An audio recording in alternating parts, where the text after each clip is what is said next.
Sección cuarta. Sentencias e interludios. 63. Quien es radicalmente maestro no toma ninguna cosa en serio, más que en relación a sus discípulos, ni siquiera a sí mismo.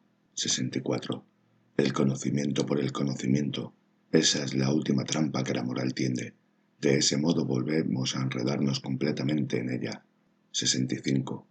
El atractivo del conocimiento sería muy pequeño si en el camino que lleva él no hubiera que superar tanto pudor. 65a. Con nuestro propio Dios es con quien más deshonestos somos. A él no le es lícito pecar. 66. La inclinación a rebajarse, a dejarse robar, mentir y expoliar, podía ser el pudor de un Dios entre los hombres. 67. El amor a uno solo es una barbarie, pues se practica a costa de todos los demás, también el amor a Dios. 68. Yo no he hecho eso, dice mi memoria. Yo no puedo haber hecho eso, dice mi orgullo, y permanece inflexible. Al final la memoria cede. 69. Se ha contemplado mal la vida, cuando no se ha visto también la mano que de manera indulgente mata. 70. Si uno tiene carácter, también tiene una vivencia típica y propia, que retorna siempre. 71. El sabio como astrónomo, mientras continúes sintiendo las estrellas como un por encima de ti, sigue faltándote la mirada del hombre de conocimiento. 72. No es la intensidad, sino la duración del sentimiento elevado, lo que constituye a los hombres elevados. 73. Quien alcanza su ideal, justo por ello va más allá de él. 73a. Más de un pavo real oculta su cola a los ojos de todos, y a esto lo llama su orgullo. 74. Un hombre de genio resulta insoportable, si no posee además otras dos cosas cuando menos, gratitud y limpieza. 75. Grado y especie de la sexualidad de un ser humano ascienden hasta la última cumbre de su espíritu. 76. En situaciones de paz, el hombre belicoso se abalanza sobre sí mismo. 77. Con nuestros principios, queremos tiranizar o justificar, honrar o injuriar u ocultar nuestros hábitos. Dos hombres con principios idénticos probablemente quieren, por esto, algo radicalmente distinto. 78. Quien a sí mismo se desprecia, continúa apreciándose sin embargo, a sí mismo en cuanto despreciador. 79. Un alma que no se sabe amada, pero que por su parte no ama, delata lo que está en su fondo, lo más bajo de ella sube a la superficie. 80. Una cosa que queda explicada deja de interesarnos. ¿Qué quería decir aquel Dios que aconsejaba? ¿Conócete a ti mismo? ¿Acaso esto significaba, deja de interesarte a ti mismo, vuélvete objetivo? ¿Y Sócrates? ¿Y el hombre científico? 81. Es terrible morir de sed en el mar. Tenéis vosotros que echar enseguida tanta sal a vuestra verdad, que luego ni siquiera apague ya la sed. 82. Compasión con todos sería dureza y tiranía contigo, señor vecino. 83. El instinto, cuando la casa arde, olvidamos incluso el almuerzo, sí, pero luego lo recuperamos sobre la ceniza. 84. La mujer aprende a odiar en la medida en que desaprende a hechizar. 85. Afectos idénticos tienen, sin embargo, un tempo distinto en el varón y en la mujer. Por ello, varón y mujer no cesan de malentenderse. 86. Las propias mujeres continúan teniendo siempre en el trasfondo de toda su vanidad personal un desprecio impersonal por la mujer. 87. Corazón sujeto, espíritu libre. Cuando sujetamos con dureza nuestro corazón y lo encarcelamos, podemos dar muchas libertades a nuestro espíritu. Ya lo he dicho una vez, pero no se me cree, suponiendo que no se lo sepa ya. 88. De las personas muy inteligentes comenzamos a desconfiar cuando se quedan perplejas. 89. Las vivencias horrorosas nos hacen pensar si quien las tiene no es él algo horroroso. 90. Precisamente con aquello que a otros les pone graves, con el odio y el amor, los hombres graves, melancólicos, se vuelven más ligeros y se elevan por una temporada hasta su superficie. 91. Es tan frío, tan gélido que al tocarlo nos quema los dedos. Toda mano que la agarra se espanta, y justo por ello más de uno lo tiene por ardiente. 92. ¿Quién, por salvar su buena reputación, no se ha sacrificado ya alguna vez a sí mismo? 93. En la afabilidad no hay nada de odio a los hombres, pero justo por ello hay demasiado desprecio por los hombres. 94. Madurez del hombre adulto significa haber reencontrado la seriedad que de niño tenía al jugar. 95. Avergonzarnos de nuestra inmoralidad. Un peldaño en la escalera cuyo final nos avergonzamos también de nuestra moralidad.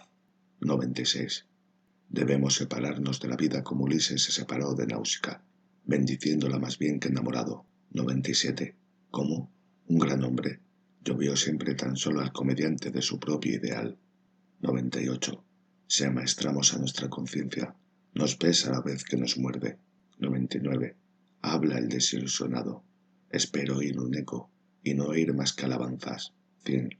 Ante nosotros mismos, todos fingimos ser más simples de lo que somos. Así descansamos de nuestros semejantes. 101.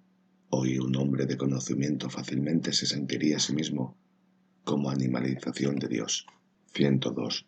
En realidad, el descubrir que alguien le corresponde con su amor debería desilusionar al amante acerca del ser amado. ¿Cómo? ¿Es él lo bastante modesto para amarte incluso a ti? ¿O lo bastante estúpido? 103. El peligro en la felicidad. Ahora todo me sale bien. Desde ahora amo todo destino. ¿Quién se complace en ser mi destino? 104. No su amor a los hombres, sino la impotencia de su amor a los hombres. Es lo que a los cristianos de hoy les impide quemarnos a todos. 105. Para el espíritu libre, para el devoto del conocimiento, la mentira piadosa repugna a su gusto, a su devoción, más todavía que la mentira impía. De ahí procede su profunda incomprensión frente a la Iglesia, a la que considera, pues él, pertenece al tipo de espíritu libre, como su no libertad. 106. Merced a la música gozan de sí mismas las pasiones. 107. Una vez tomada la decisión, cerrar los oídos incluso al mejor de los argumentos en contra. Señal de carácter enérgico. También voluntad ocasional de estupidez. 108. No existen fenómenos morales, sino solo una interpretación moral de los fenómenos. 109.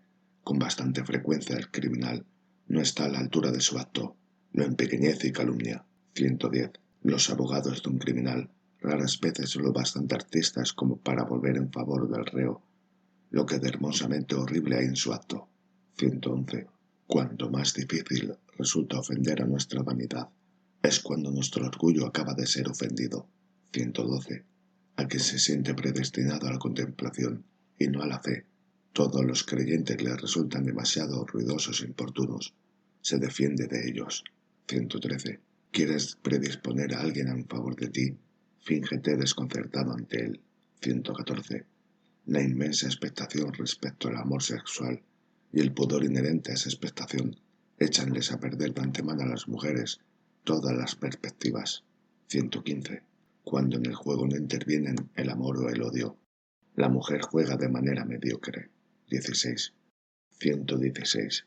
Las grandes épocas de nuestra vida son aquellas en que nos armamos de valor y rebautizamos el mal que hay en nosotros llamándolo nuestro mejor bien. 117. La voluntad de superar un afecto no es, a fin de cuentas, más que la voluntad de tener uno o varios afectos diferentes. 118. Existe una inocencia de la admiración. La tiene aquel a quien todavía no se le ha ocurrido que también él podría ser admirado alguna vez. 119. La náusea frente a la sociedad puede ser tan grande que nos impida limpiarnos, justificarnos. 120. A menudo la sensualidad apresura el crecimiento del amor, de modo que la raíz queda débil y es fácil de arrancar. 121. Constituye una fineza el que Dios aprendiese griego cuando quiso hacerse escritor, y el que no lo aprendiese mejor. 122. Alegrarse de una balanza es en más de uno solo una cortesía del corazón, y cabalmente lo contrario de una vanidad del espíritu. 123. También el concubinato ha sido corrompido por el matrimonio. 124. Quien, hallándose la hoguera, continúa regocijándose, no triunfa sobre el dolor, sino sobre el hecho de no sentir dolor allí donde lo guardaba. Parábola. 125. Cuando tenemos que cambiar de opinión sobre alguien, le hacemos pagar caro la incomodidad que con ello nos produce. 126. Un pueblo es el rodeo que da la naturaleza para llegar a 6, a 7 grandes hombres. Sí, y para eludirlos luego. 127. Para todas las mujeres auténticas la ciencia va contra el pudor. Les parece como si de ese modo se quisiera mirarlas bajo la piel. Peor todavía, bajo sus vestidos y adornos. 128. Cuanto más abstracta sea la verdad que quieres enseñar, tanto más tienes que atraer hacia ella, incluso a los sentidos. 129. El diablo posee perspectivas amplísimas sobre Dios. Por ello se mantiene tan lejos de él. El diablo, es decir, el más antiguo amigo del conocimiento. 130. Lo que alguien es comienza a delatarse cuando su talento declina, cuando deja de mostrar lo que él es capaz de hacer. El talento es también un adorno, y un adorno es también un escondite. 131. Cada uno de los sexos engaña acerca del otro. Esto hace que, en el fondo, se honren y se amen a sí mismos, o a su propio ideal para expresarlo de manera más grata.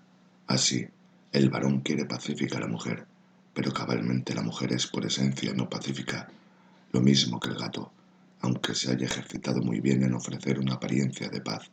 132. Por lo que más se nos castiga es por nuestras virtudes. 133. Quien no sabe encontrar el camino que lleva a su ideal, lleva una vida más frívola y descarada que el hombre sin ideal. 134. De los sentidos es de donde procede toda credibilidad, toda buena conciencia, toda evidencia de la verdad. 135. El fariseísmo no es una degeneración que aparezca en el hombre bueno. Una buena porción de fariseísmo es, antes bien, la condición de todo ser bueno. 136. Uno busca a alguien que le ayude a dar a luz sus pensamientos, otro a alguien a quien poder ayudar. Así es como surge una buena conversación. 137. En el trato con personas doctas y con artistas nos equivocamos fácilmente en dirección opuesta. Detrás de un doctor notable encontramos no pocas veces un hombre mediocre, y detrás de un artista mediocre encontramos incluso a menudo un hombre muy notable. 138. También en la vigilia actuamos igual que cuando soñamos. Primero inventamos y fingimos al hombre con quien tratamos, y enseguida lo olvidamos. 139. En la venganza y en el amor, la mujer es más bárbara que el varón. 140. Consejo en forma de enigma. Para que el lazo no se rompa, es necesario que primero lo muerdas. 141. El bajo vientre es el motivo de que al hombre no le resulte fácil tenerse por un dios. 142. La frase más púdica que yo he oído. En el amor verdadero, el alma envuelve al cuerpo. 143. Aquello que nosotros mejor hacemos a nuestra vanidad, le gustaría que la gente lo considerase precisamente como lo que más difícil de hacer nos resulta, para explicar el origen de más de una moral. 144. Cuando una mujer tiene inclinaciones doctas, hay de ordinario en su sexualidad algo que no marcha bien. La esterilidad predispone ya para una cierta masculinidad del gusto. El varón es, en efecto, dicho sea con permiso, un animal estéril. 145. Comparando en conjunto el varón y la mujer, es lícito decir, la mujer no poseería el genio del adorno si no tuviera el instinto propio del segundo papel. 146. Quien con monstruos lucha, cuide de no convertirse a su vez en monstruo. Cuando miras largo tiempo a un abismo, también éste mira dentro de ti. 147. Sacado de viejas novelas florentinas, y además de la vida, tanto la mujer buena como la mala quieren palo. 148. Inducir al prójimo a que se forme una buena opinión de nosotros y a continuación creer crédulamente en esa opinión. ¿Quién iguala a las mujeres en esa obra de arte?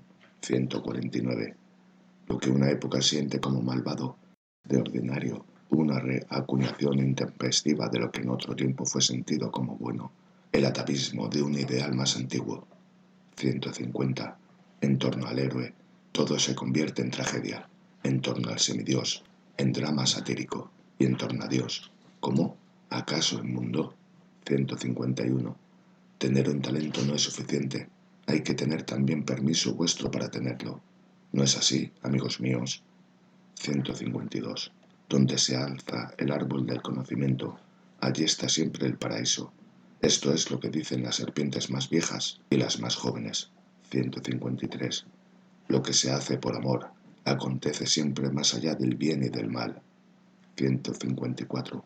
La objeción, la travesura, la desconfianza jovial, el gusto por la burla son indicios de salud.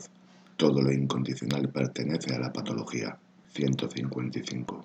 El sentido de lo trágico aumenta y disminuye con la sensualidad. 156. La demencia es algo raro en los individuos, pero en los grupos, los partidos, los pueblos, las épocas constituyen la regla. 157. El pensamiento del suicidio es un poderoso medio de consuelo. Con él se logra soportar más de una mala noche. 158. A nuestro instinto más fuerte, al tirano que hay dentro de nosotros, se somete no solo nuestra razón, sino también nuestra conciencia. 159. Es preciso retribuir tanto lo bueno como lo malo, mas ¿por qué hacerlo precisamente con la persona que nos ha hecho bien o mal? 160. No amamos ya bastante nuestro conocimiento, tan pronto como lo comunicamos. 161. Los poetas carecen de pudor con respecto a sus vivencias. Las explotan. 162. Nuestro prójimo no es nuestro vecino, sino el vecino de nuestro vecino. Así piensa todo el pueblo. 163. El amor saca a la luz las propiedades elevadas y ocultas de un amante, sus cosas raras, excepcionales. En ese aspecto fácilmente engaña a propósito de lo que en él constituye la regla. 164. Jesús dijo a sus judíos: la ley era para esclavos, amad a Dios como lo amo yo, como hijo suyo. ¿Qué nos importa la moral a nosotros, los hijos de Dios? 165. A la vista de todos los partidos, un pastor siempre necesita de más. Un carnero guía, o él mismo tiene que ser ocasionalmente carnero. 166. Sin duda mentimos con la boca, pero con la jeta que ponemos al mentir, continuamos diciendo la verdad. En los hombres duros, la intimidad es cuestión de pudor y algo precioso. 168. El cristianismo dio de beber veneno a Eros. Este, ciertamente no murió, pero degeneró convirtiéndose en vicio. 169. Hablar mucho de sí mismo es también un medio de ocultarse. 170. En el elogio hay más entrometimiento que en la censura. 171. Era un hombre de conocimiento. La compasión casi produce risa. Como en un cíclope, las manos delicadas. 172. Por filantropía, abrazamos a veces a un cualquiera, ya que no podemos abrazar a todos, pero precisamente eso no es lícito revelárselo a ese cualquiera. 173. No odiamos mientras nuestra estima es aún pequeña, sino solo cuando es igual o mayor a la que tenemos por nosotros mismos. 174. Utilitaristas. Les ve que también vosotros amáis toda cosa útil, tan solo como un vehículo de vuestras inclinaciones. ¿Es que también vosotros encontráis propiamente insoportable el ruido de sus ruedas? 175. En última instancia, lo que amamos es nuestro deseo, no lo deseado. 176. La vanidad de los demás repugna nuestro gusto tan solo cuando repugna nuestra vanidad. 177. Quizá nadie haya sido aún suficientemente veraz acerca de lo que es la veracidad. 178. A los hombres listos no les creemos sus tonterías. ¡Qué pérdida de derechos humanos! 179. Las consecuencias de nuestros actos nos agarran por los cabellos, harto indiferentes a que entre tanto nosotros nos hayamos mejorado. 180. Hay una inocencia en la mentira, que es señal de que se cree con buena fe en una cosa. 181. Es inhumano bendecir cuando nos han maldecido. 182. La familiaridad del superior resulta amarga porque no es lícito corresponder a ella. 183. No el que tú me hayas mentido, sino el que yo ya no te crea a ti. Eso es lo que me ha hecho estremecer. 184. Hay una petulancia de la bondad que se presenta como maldad. Me desagrada. ¿Por qué? No estoy a esa altura. ¿Ha respondido así alguna vez alguien? Sección quinta. Para la historia natural de la moral. 186. El sentimiento moral es ahora en Europa tan sutil, tardío, multiforme, excitable, refinado, como todavía joven, incipiente, torpe y groseramente desmañada es la ciencia de la moral que a él corresponde, atractiva antítesis que a veces encarna y hace visible en la propia persona de un moralista ya la expresión ciencia de la moral que a él corresponde, atractiva antítesis que a veces encarna y hace visible en la propia personalidad de un moralista. Ya la expresión ciencia de la moral resulta con respecto a lo designado por ella demasiado presuntuosa y contraria al buen gusto, el cual suele ser siempre un gusto previo para las palabras más modestas. Deberíamos confesarnos con todo rigor que es lo que aquí necesitamos todavía por mucho tiempo, que es lo único que provisionalmente está justificado, a saber, recogida el material, formulación y clasificación conceptuales de un inmenso reino de delicados sentimientos y diferenciaciones de valor que viven, crecen, engendran y perecen y, acaso, ensayos de mostrar con claridad las configuraciones más frecuentes y que más se repiten de esa viviente cristalización, como preparación de una tipología de la moral. Desde luego, hasta ahora no hemos sido tan modestos, con una embarada seriedad que hace reír. Los filósofos en su totalidad han exigido de sí mismos desde el momento en que se ocuparon de la moral como ciencia algo mucho más elevado, más pretencioso, más solemne. Han querido la fundamentación de la moral, y todo filósofo ha creído hasta ahora haber fundamentado la moral misma. Sin embargo, era considerada como dada.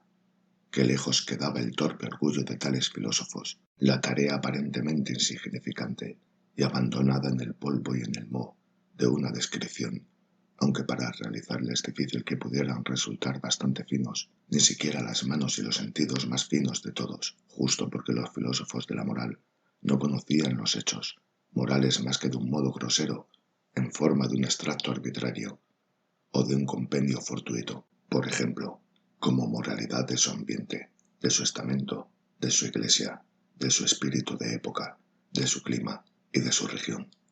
Justo porque estaban mal informados e incluso sentían poca curiosidad por conocer pueblos, épocas, tiempos pretéritos, no llegaron a ver en absoluto los auténticos problemas de la moral, los cuales no emergen más que cuando se realiza una comparación de muchas morales. Aunque esto suene muy extraño, en toda ciencia de la moral ha venido faltando el problema mismo de la moral. Ha faltado suspicacia para percibir que ahí hay algo problemático, lo que los filósofos llamaban fundamentación de la moral. Exigiéndose a sí mismos realizarla, era tan solo, si se lo mira a su verdadera luz, una forma docta de la candorosa creencia en la moral dominante, un nuevo medio de expresión de ésta, y por lo tanto, una realidad de hecho dentro de una moralidad determinada, incluso en última instancia, una especie de negación de que fuera lícito concebir esa moral como problema, y en todo caso lo contrario de un examen, análisis, cuestionamiento, vivisección, y precisamente de esa creencia. Escúchese, por ejemplo, con qué inocencia casi venerable plantea Schopenhauer mismo su tarea propia, y sáquense conclusiones sobre la cientificidad de una ciencia cuyos últimos maestros continúan hablando como los niños y las viejecillas. El principio, dice Schopenhauer, la tesis fundamental sobre cuyo contenido todos los éticos están propiamente de acuerdo. No dañes a nadie, antes bien, ayuda a todos en lo que puedas. Esta es propiamente la tesis que todos los maestros de la ética se esfuerzan en fundamentar, el auténtico fundamento de la ética que desde hace milenios se viene buscando como la piedra filosofal. La dificultad de fundamentar la mencionada tesis es, desde luego, grande. Como es sabido, tampoco Schopenhauer lo consiguió, y quien alguna vez haya percibido a fondo la falta de gusto, la falsedad, el sentimentalismo de esa tesis en un mundo cuya esencia es voluntad de poder, permítanos recordarle que Schopenhauer, aunque pesimista, propiamente tocaba la flauta. Cada día, después de la comida, léase sobre este punto a su biógrafo, y una pregunta de pasada, un pesimista, un negador de Dios y del mundo, que se detiene ante la moral, que dice sí a la moral y toca la flauta. La moral de no dañes a nadie. ¿Cómo? ¿Es propiamente un pesimista? 187. Incluso prescindiendo del valor de afirmaciones tales como «dentro de nosotros hay un imperativo categórico», siempre es posible preguntar todavía, una afirmación así, ¿qué dice acerca de quien la hace? Hay morales que deben justificar a su autor delante de otros, otras morales deben tranquilizarlo y ponerlo en paz consigo mismo. Con otras su autor quiere crucificarse y humillarse a sí mismo, con otras quiere vengarse con otras, esconderse con otras, transfigurarse y colocarse más allá, en la altura y en la lejanía. Esta moral le sirve a su autor para olvidar aquella, para hacer que se olvide a él, o que se olvide alguna cosa.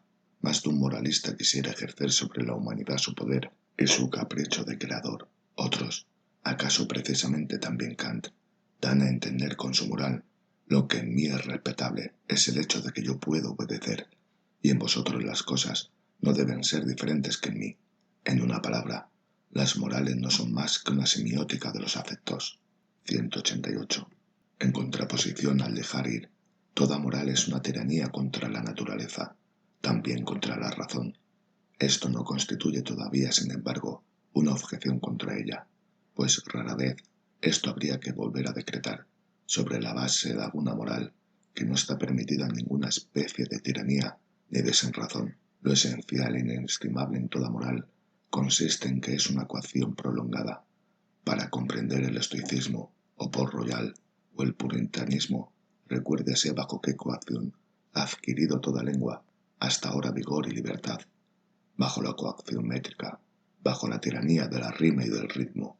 Cuántos esfuerzos han realizado en cada pueblo los poetas y los oradores, sin exceptuar a algunos prosistas de hoy, en cuyo oído mora una conciencia implacable, por amor a una tontería, como dicen los cretinos utilitaristas, que así se imaginan ser inteligentes, por sumisión a leyes arbitrarias, como dicen los anarquistas, que así creen ser libres, incluso espíritus libres. Pero la asombrosa realidad de hecho en que toda libertad, sutileza, audacia, baile y seguridad magistral que en la tierra hay o ha habido, bien en el pensar mismo, bien en el gobernar o en el hablar y persuadir, en las artes como en las buenas costumbres, se han desarrollado gracias tan solo a la tiranía de tales leyes arbitrarias. Y hablando con toda seriedad, no es poca la probabilidad de que precisamente esto sea naturaleza y natural, y no aquel dejar ir.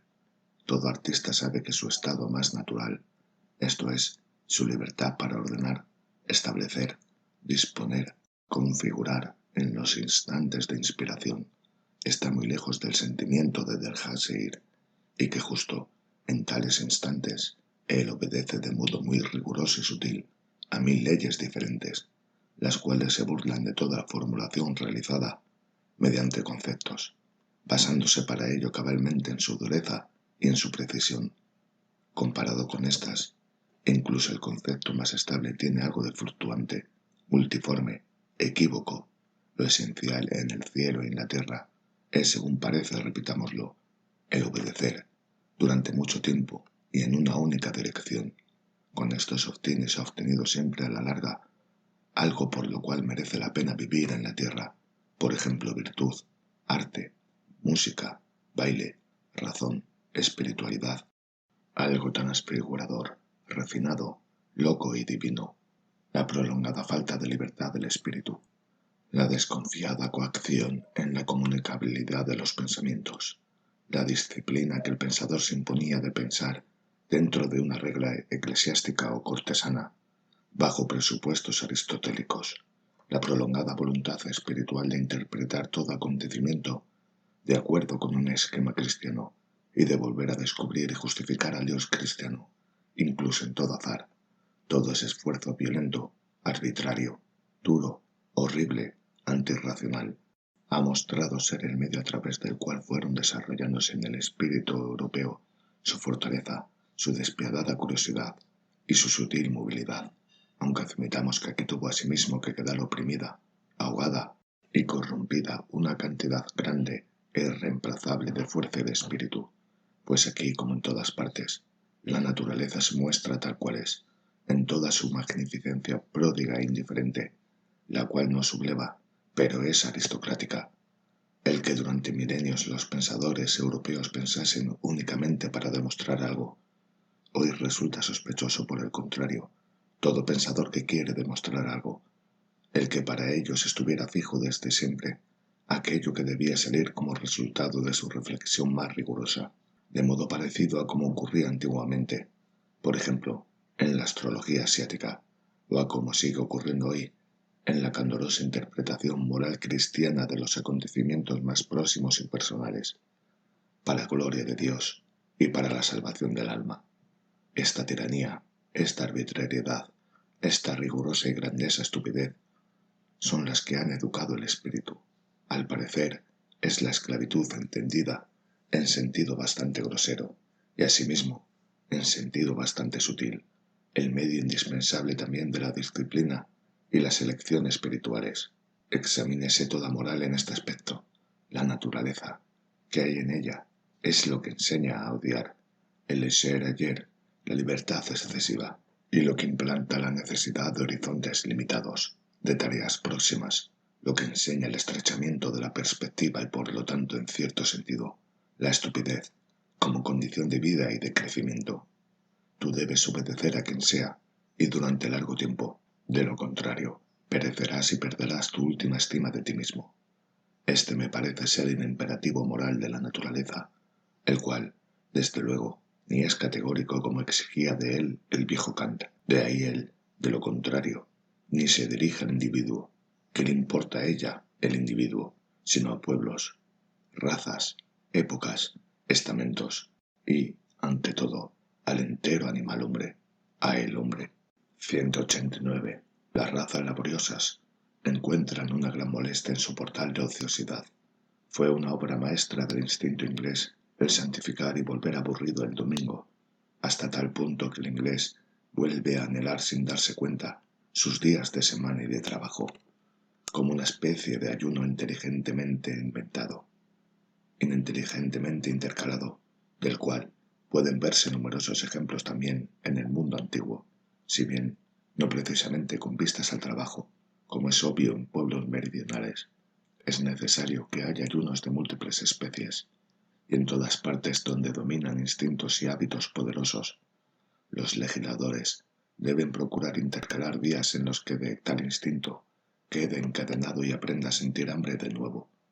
Vistas las cosas desde un lugar superior, generaciones y épocas enteras, cuando se presentan afectadas de algún fanatismo moral, parecen ser esos tiempos intercalados de coacción y de ayuno durante los cuales un instinto aprende a agacharse y someterse, pero asimismo a purificarse y a aguzarse.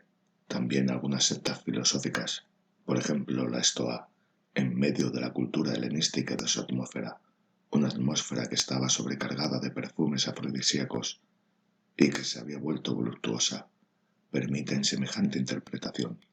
Esto nos proporciona asimismo una indicación para explicar la paradoja de por qué precisamente en el período más cristiano de Europa, y en general, solo bajo la presión de juicios de valores cristianos, el instinto sexual se ha sublimado hasta convertirse en amor, pasión. 190. Hay en la moral de Platón algo que en propiedad no pertenece a Platón, sino que simplemente se encuentra en su filosofía, a pesar de Platón. Podríamos decir, a saber, el socratismo, para el cual Platón era en realidad demasiado aristocrático. Nadie quiere causarse daño a sí mismo, de ahí que todo lo malo acontezca de manera involuntaria. Pues el hombre malo se causa daño a sí mismo. No lo haría si supiese que lo malo es malo. Según esto, el hombre malo es malo solo por error. Si alguien le quita su error, necesariamente lo vuelve bueno.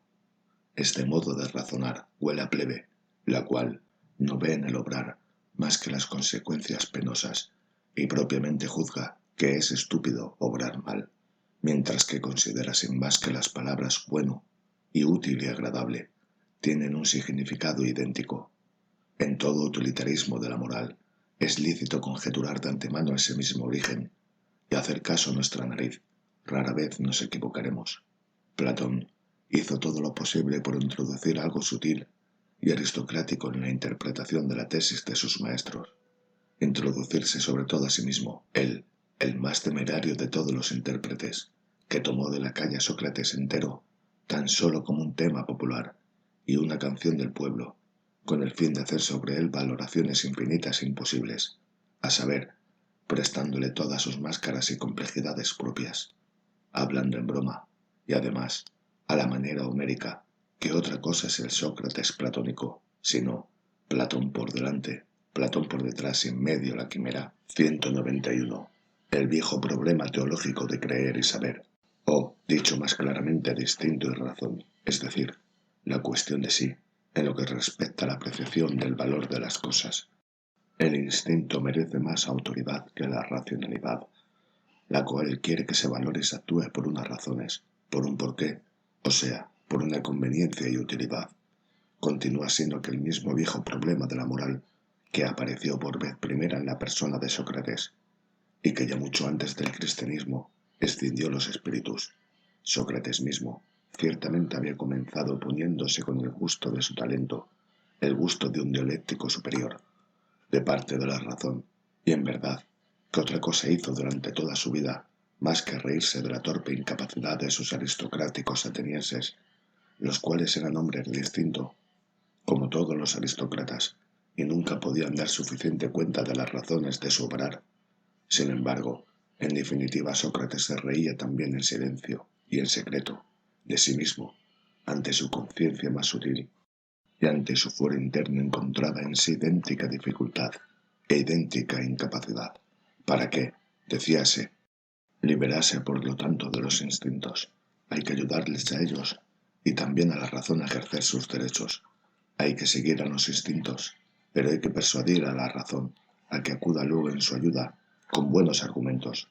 Esta fue la auténtica falsedad de aquel grande y misterioso ironista.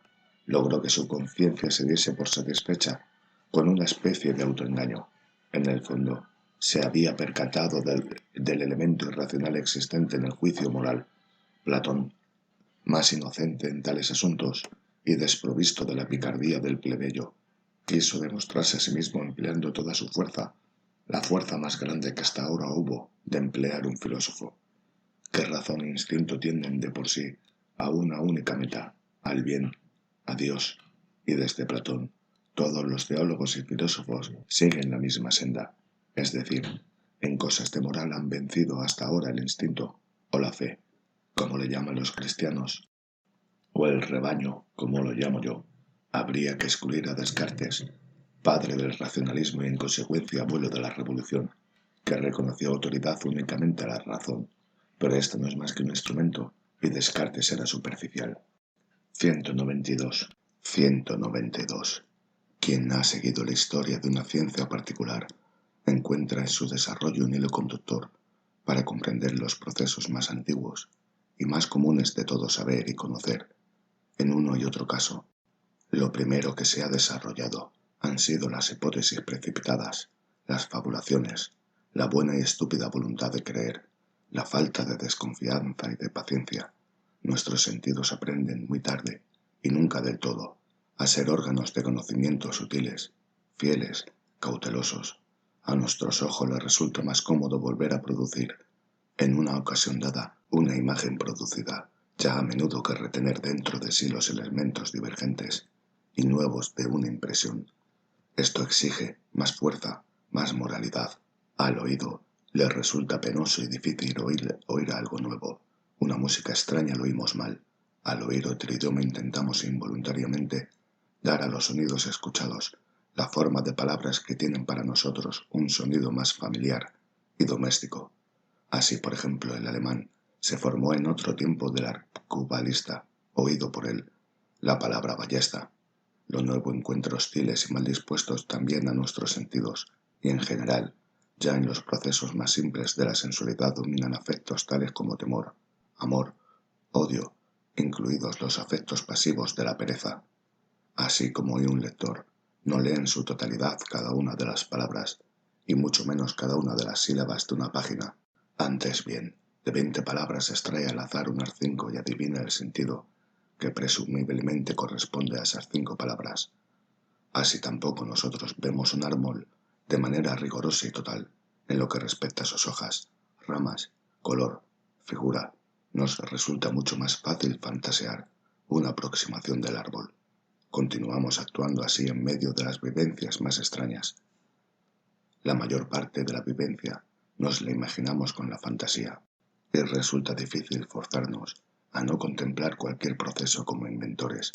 Todo esto quiere decir, de raíz, desde antiguo, estamos habituados a mentir, o para expresarlo de modo más virtuoso e hipócrita, en suma, más agradable. Somos mucho más artistas de lo que sabemos. En el curso de una conversación animada, yo veo a menudo ante mí de un modo tan claro y preciso el rostro de la persona con quien hablo, según el pensamiento que ella expresa, o que yo creo haber suscitado en ella, que ese grado de claridad supera con mucho la fuerza de mi capacidad visual. La finura del juego muscular y de la expresión de los ojos tiene que haber sido añadida, por lo tanto, por mi imaginación. Probablemente la persona tenía un rostro completamente distinto, o incluso no tenía ninguno. 193. Lo que estuvo en la luz actúa en las tinieblas, pero también a la inversa. Las vivencias que tenemos mientras soñamos, suponiendo que las tengamos a menudo, acaban por formar parte de la economía global de nuestra alma, lo mismo que cualquier otra vivencia realmente experimentada. Merced a esto, somos más ricos o más pobres, sentimos una necesidad más o menos, y por fin, en pleno día, e incluso en los instantes más joviales de nuestro espíritu despiertos, somos llevados un poco en andaderas por los hábitos contraídos en nuestros sueños, suponiendo que alguien haya volado a menudo en sus sueños, y al final, tan pronto como se pone a soñar, cobra conciencia de que la fuerza y el arte de volar son privilegios suyos y constituyen asimismo su felicidad más propia y envidiable. Es si alguien que cree poder realizar toda especie de curvas y de ángulos con un impulso ligerísimo, que conoce el sentimiento de cierta ligereza divina, uno hacia arriba, sin tensión ni coacción, uno hacia abajo, sin rebajamiento ni humillación, sin pesadez, como un hombre que ha tenido tales experiencias y contraído tales hábitos en sus sueños, no va a terminar encontrando que la palabra felicidad tiene un color y un significado distintos, incluso para su día despierto. ¿Cómo no va a aspirar a la felicidad de modo distinto en comparación con aquel volar? El vuelo que los poetas describen tiene que parecerle demasiado terrestre, muscular, violento, demasiado pesado. 194. La diversidad de los seres humanos se muestra no solo en la diversidad de sus tablas de bienes, es decir, en el hecho de que consideren deseables bienes distintos y estén en desacuerdo entre sí también sobre el valor mayor o menor, sobre la jerarquía de los bienes reconocidos por todos. Esa diversidad se muestra más todavía en el que consideran que es tener y poseer realmente un bien. En lo que se refiere a una mujer, por ejemplo, el más modesto considera ya que disponer de su cuerpo y gozar sexualmente de él constituyen indicio insuficiente y satisfactorio del tener, del poseer. Otro, acuciado por una sed más suspicaz y más exigente de posesión, ve el signo de interrogación, el carácter meramente aparente de tal tener, y quiere pruebas más útiles, ante todo para saber si la mujer no solo se entrega a él, sino que también deja por él lo que tiene o le gustaría tener. Solo así la considera poseída. Pero un tercero tampoco ha llegado aún con eso al final de su desconfianza y de su voluntad de tener. Este se pregunta si la mujer, cuando deja todo por él, no lo hace por un fantasma de él. Quiere primero ser bien conocido a fondo, conocido incluso en sus abismos, para poder ser en absoluto amado. Él se atreve a dejarse adivinar. Siente que la amada está completamente en posesión suya tan solo cuando la amada ya no se engaña sobre él, cuando lo ama por su condición diabólica y su oculta insaciabilidad, tanto como por su bondad, paciencia y espiritualidad. Hay quien querría poseer un pueblo, y para esa finalidad le parecen bien todas las artes superiores de Cagliostro y de Catilina. Otro, con una sed más sutil de posesión, se dice: no es lícito engañar. Cuando se quiere poseer, se siente irritado e impaciente al pensar que es una máscara de él la que manda sobre el corazón del pueblo. Por lo tanto, tengo que dejarme conocer, y primero conocerme a mí mismo. Entre hombres serviciales y benéficos encontramos de modo casi irregular aquel torpe ardid consistente en formarse una idea corregida de la persona que se trata de ayudar, pensando, por ejemplo, que ésta merece ayuda, que anhela precisamente su ayuda, y que se mostrará profundamente agradecida, adicta y sumisa a ellos por toda su ayuda. Con estas fantasías disponen de los necesitados como de una propiedad suya, al igual que son hombres benéficos y serviciales. Por un anhelo de propiedad, los encontramos celosos cuando nos cruzamos con ellos o nos adelantamos a ellos en el prestar ayuda. Los padres hacen involuntariamente del hijo algo semejante a ellos. A esto lo llaman educación. Ninguna madre duda, en el fondo de su corazón, de que al dar a luz al hijo ha dado a luz a una propiedad suya. Ningún padre discute el derecho de que le sea lícito someterle a sus conceptos y valoraciones. Incluso en otros tiempos, a los padres parecíanles justo el disponer de su antojo de la vida y la muerte del recién nacido, como ocurría entre los antiguos alemanes. Y al igual que el padre, también ahora el maestro, el estamento, el sacerdote, el príncipe, continúan viendo en cada nuevo ser humano una ocasión cómoda de adquirir una nueva posesión, de lo cual se sigue. 195. Los judíos, un pueblo nacido para la esclavitud, como dicen Tácito y todo el mundo antiguo, el pueblo elegido entre los pueblos, como dicen y creen ellos mismos. Los judíos han llevado a efecto aquel prodigio de inversión de los valores, gracias al cual la vida de la tierra ha adquirido, para unos cuantos milenios, un nuevo y peligroso atractivo. Sus profetas han fundido, reduciéndolas a una sola las palabras rico, ateo, malvado, violento, sensual, y han transformado por primera vez la palabra mundo en una palabra infame. En esa inversión de los valores, de la que forma parte el emplear la palabra pobre como sinónimo de santo y amigo, reside la importancia del pueblo judío. Con él comienza la rebelión de los esclavos en la moral. 196.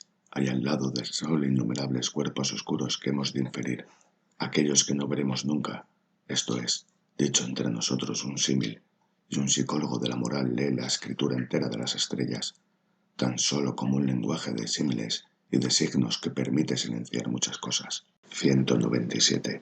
Se malentiende de modo radical al animal de presa y al hombre de presa. Por ejemplo, a César Borgia se malentiende la naturaleza mientras se continúe buscando una morbosidad en el fondo de esos monstruos y plantas tropicales, los más sanos de todos, y hasta un infierno congénito a ellos, cosa que han hecho hasta ahora casi todos los moralistas.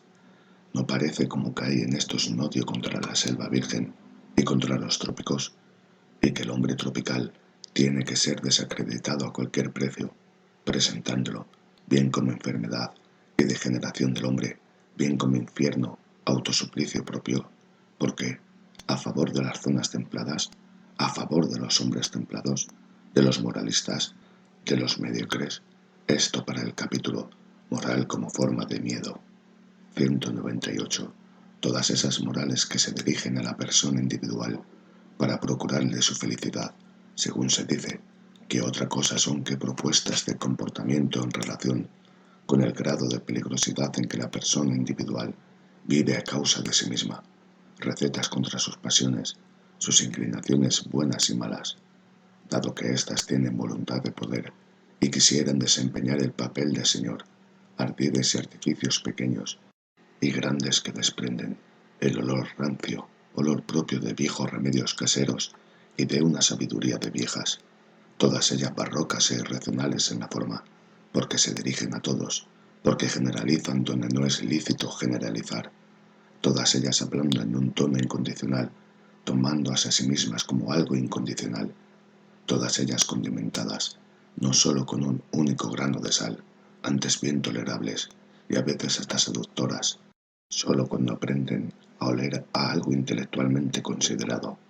Todo esto es poco valioso, y no es aún ni de lejos ciencia, y mucho menos sabiduría, sino dicho por segunda y por tercera vez, listeza, listeza, listeza, mezclada con estupidez, estupidez, estupidez, ya se trate de aquella indiferencia y aquella frialdad de estatuas frente a la ardorosa necedad de los afectos que los estoicos aconsejaban y prescribían como medicina, ya de aquel dejar de reír y dejar de llorar de Spinoza su tan ingenuamente preconizada destrucción de los afectos mediante su análisis y vivisección, ya de aquel abatimiento de los afectos que los reduce a una inocua mediocridad en la cual es lícito satisfacerlos.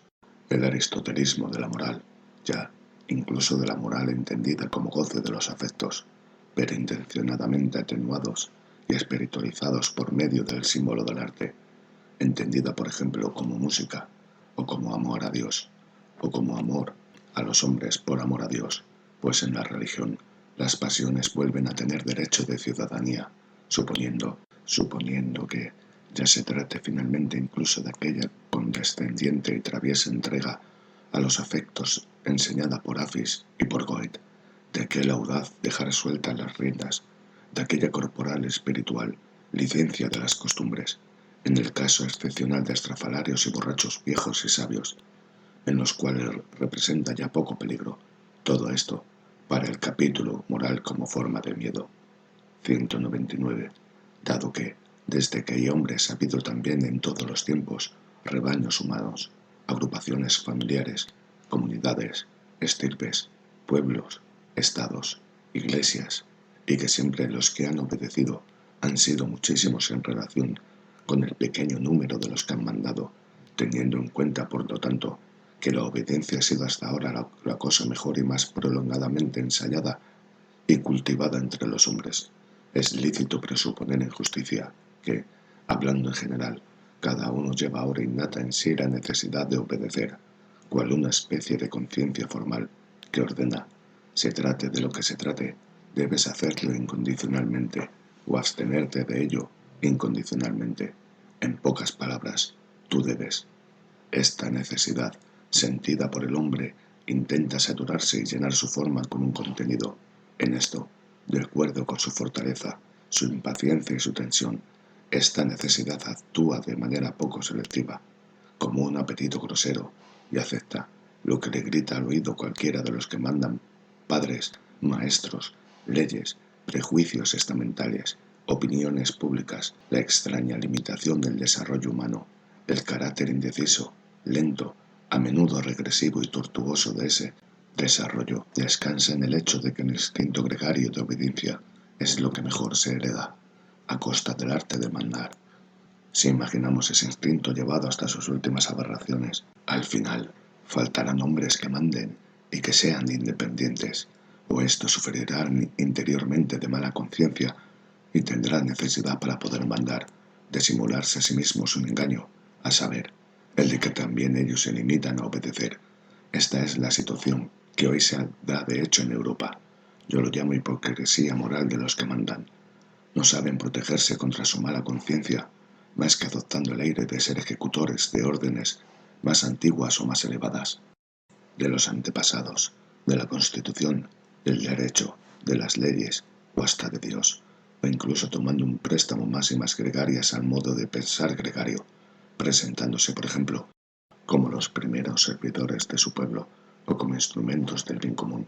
Por otro lado, hoy en Europa el hombre gregario presume de ser la única especie permitida de hombre y ensalza sus cualidades que lo hacen dócil, conciliador y útil al rebaño, como las virtudes auténticamente humanas, es decir, espíritu comunitario, benevolencia, deferencia, diligencia, moderación, modestia, indulgencia, compasión, y en aquellos casos que se cree que no es posible prescindir de jefes y carneros guías, hácense hoy ensayos tras ensayos de reemplazar a los hombres de mando por la suma acumulativa de listos hombres de rebaño. Tal es el origen, por ejemplo, de todas las constituciones representativas. Qué alivio tan grande, qué liberación de una presión que se volvía insoportable, constituye a pesar de todo, para estos europeos animales de rebaño, la aparición de un hombre que mande incondicionalmente. Eso es cosa de la cual nos ha dado el último gran testimonio, la influencia producida por la aparición de Napoleón. La historia de la influencia de Napoleón es casi la historia de la felicidad superior alcanzada por todo este siglo en sus hombres y en sus instantes más valiosos. 200. El hombre perteneciente a una época de disolución, la cual mezcla unas razas con otras. El hombre que por ser tal lleva en su cuerpo la herencia de una ascendencia multiforme, es decir, instintos y criterios de valor, antitéticos, y a menudo ni siquiera solo antitéticos, que se combaten recíprocamente y raras veces en el descanso. Tal hombre, de las culturas tardías y de las luces refractadas, será de ordinario un hombre bastante débil. Su aspiración más radical consiste en que la guerra que él es finalice alguna vez. La felicidad se le presenta ante todo de acuerdo con una medicina y una mentalidad tranquilizantes, por ejemplo, epicúreas o cristianas, como la felicidad del reposo, de la tranquilidad, de la saciedad, de la unidad final, como sábado de los sábados, para decirlo con el santo retórico Agustín, que era él mismo uno de esos hombres. Sí, en cambio, la antítesis y la guerra actúan en una naturaleza de ese género, como un atractivo y un estimulante más de la vida, y sí, por otro lado, una auténtica maestría y se utiliza en el guerrear consigo mismo, es decir, en el dominarse a sí mismo, en el engañarse a sí mismo, se añaden por herencia y por crianza a sus instintos poderosos e inconciliables. Entonces surgen aquellos seres mágicamente inaprensibles e inimaginables, aquellos hombres enigmáticos, predestinados a vencer y a seducir, cuya expresión más bella son Alcibiades y César, a quienes me gustaría añadir aquel que fue para mi gusto el primer europeo, Federico II, y entre artistas tal vez a Leonardo da Vinci. Ellos aparecen cabalmente en las mismas épocas en que ocupa el primer plano aquel tipo más débil, con su deseo de reposo. Ambos tipos se hallan relacionados entre sí y surgen de causas idénticas. 201. Mientras la utilidad que domine los juicios morales de valor sea sólo la utilidad del rebaño, mientras la mirada esté dirigida exclusivamente a la conservación de la comunidad y se busque lo inmoral precisa y exclusivamente en lo que parece peligroso para la subsistencia de la comunidad.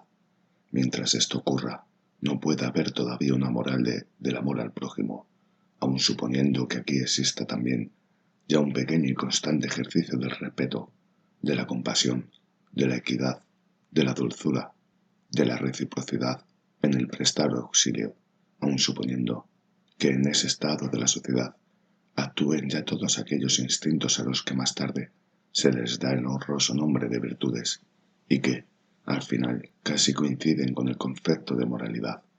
En esa época, tales cosas no forman aún parte en modo alguno del reino de las valoraciones morales.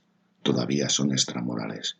En la mejor época romana, a una acción compasiva, por ejemplo, no se la califica ni de buena ni de malvada, ni de moral ni de inmoral, e incluso cuando se alaba, con tal alabanza continúa siendo perfectamente compatible una especie de involuntario menosprecio, a saber, tan pronto como se la compara con cualquier acción que sirva al fomento de todo, de la res pública. En definitiva, el amor al prójimo es siempre con relación al temor al prójimo, algo secundario, algo parcialmente convencional y aparentemente arbitrario, cuando la estructura de la sociedad en su conjunto ha quedado consolidada y parece asegurada contra peligros exteriores. Es este temor al prójimo el que vuelve a crear nuevas perspectivas de valoración moral, ciertos instintos fuertes y peligrosos, como el placer de acometer empresas, la audacia loca, el ansia de venganza, la astucia, la rapacidad, la sed de poder, que hasta ahora tenían que ser no solo honrados, bajo nombres distintos como es obvio a los que acabamos de escoger, sino desarrollados y cultivados en un sentido de utilidad colectiva, porque cuando el todo estaba en peligro, se tenía constante necesidad de ellos para defenderse contra los enemigos del todo. Son sentidos a partir de ahora con reduplicada fuerza como peligrosos. Ahora, cuando faltan los canales de derivación para ellos, y paso a paso son tachados de inmorales y entregados a la difamación, los instintos e inclinaciones antitéticos de ellos alcanzan ahora honores morales. El instinto del rebaño saca paso a paso su consecuencia, el grado mayor o menor de peligro que para la comunidad, que para la igualdad hay, en una opinión, en un estado de ánimo y un afecto, en una voluntad, en un don. Eso es lo que ahora constituye la perspectiva moral. También aquel miedo vuelve a ser el padre de la moral, cuando los instintos más elevados y más fuertes irrumpiendo apasionadamente arrastran al individuo más allá y por encima del término medio y de la hondonada de la conciencia gregaria. Entonces el sentimiento de la propia dignidad de la comunidad se derrumba, y su fe en sí misma, su espina dorsal, por así decirlo, se hace pedazos. En consecuencia, a lo que más estigmatizará y se calumniará será cabalmente a tales instintos. La espiritualidad elevada e independiente, la voluntad de estar solo, la gran razón son ya sentidas como peligro. Todo lo que eleva al individuo por encima del rebaño e infunde temor al prójimo es calificado, a partir de ese momento, de malvado. Los sentimientos equitativos, modestos, sumisos, igualitaristas, la mediocridad de los apetitos, alcanzan ahora nombres y honores morales. Finalmente, en situaciones de mucha paz, faltan cada vez más la ocasión y la necesidad de educar nuestro propio sentimiento para el rigor y la dureza, y ahora todo rigor, incluso en la justicia, comienza a molestar a la conciencia. Una aristocracia y una autorresponsabilidad elevadas y duras son cosas que casi ofenden y que despiertan desconfianza. El cordero, y más todavía la oveja, ganan en consideración. Hay un punto en la historia de la sociedad en que el reblandecimiento y el languidecimiento enfermizos son tales que ellos mismos comienzan a tomar partido a favor de quienes los perjudica, a favor del criminal, y lo hacen, desde luego, de manera seria y honesta. Castigar, eso les parece inicuo, en cierto sentido. La verdad es que la idea del castigo y del deber castigar les causa daño, les produce miedo. No basta con volver, no peligroso al criminal. ¿Para qué castigarlo, además? El castigar es cosa terrible. La moral del rebaño, la moral del temor, saca su última consecuencia con esa interrogación. Suponiendo que fuera posible llegar a eliminar el peligro, el motivo de temor, entonces se habría eliminado también esa moral. Ya no sería necesaria. Ya no se consideraría a sí misma necesaria. Quien examine la conciencia del europeo actual habrá de extraer siempre de mil pliegues y escondites morales, idéntico imperativo, el imperativo del temor gregario. Queremos que alguna vez no haya nada que temer. Alguna vez la voluntad y el camino que conduce hacia allá llámanse hoy en todas partes de Europa progreso. 202. Apresurémonos a repetir algo que hemos dicho ya 100 veces, pues los oídos no escuchan de buen grado tales verdades, nuestras verdades. Sabemos ya suficientemente cuán ofensivo resulta oír que alguien incluya al hombre de manera franca y sin metáforas entre los animales. Pero a nosotros nos achaca casi como una culpa el que empleemos constantemente, justo con relación a los hombres de las ideas modernas, las expresiones rebaño, instintos gregarios y otras semejantes. ¿Qué importa? No podemos obrar de otro modo, pues precisamente en esto consiste nuestro nuevo modo de ver las cosas. Hemos encontrado que Europa, incluidos aquellos países en que el influjo de Europa es dominante, se ha vuelto unánime en todos los juicios morales capitales. En Europa se sabe evidentemente aquello que Sócrates decía no saber, y que la vieja y famosa serpiente prometió un día enseñar. Se sabe hoy qué es el bien y qué es el mal. Por ello tiene que sonar duro y llegar mal a los oídos el que nosotros insistimos una y otra vez en esto. Es el instinto del animal gregario, hombre, el que aquí quiere saber, el que aquí, con sus alabanzas y sus censuras, se glorifica a sí mismo, se califica de bueno a sí mismo. Ese instinto ha logrado irrumpir, preponderar, predominar sobre todos los demás instintos, y continúa lográndolo cada vez más, a medida que crece en la aproximación y el asemejamiento fisiológicos de los cuales él es síntoma. La moral es hoy, en Europa, moral de animal de rebaño. Por lo tanto, según entendemos nosotros las cosas, no es más que una especie de moral humana, al lado de la cual, delante de la cual, detrás de la cual son, o deberían ser posibles otras muchas morales, sobre todo morales superiores. Contra tal posibilidad, contra tal deberían ser, defiende esa moral. Sin embargo, con todas sus fuerzas ella dice con obstinación e inflexibilidad: yo soy la moral misma, y no hay ninguna otra moral. Incluso se ha llegado, con ayuda de una religión que ha estado a favor de los deseos más sublimes, del animal del rebaño, y los ha adulado, se ha llegado a que nosotros mismos encontremos una expresión cada vez más visible de esa moral en las instituciones políticas y sociales. El movimiento democrático constituye la herencia del movimiento cristiano. Ahora bien, que el tempo de aquel movimiento les resulta todavía demasiado lento y somnoliento a los más impacientes, a los enfermos e intoxicados del mencionado instinto.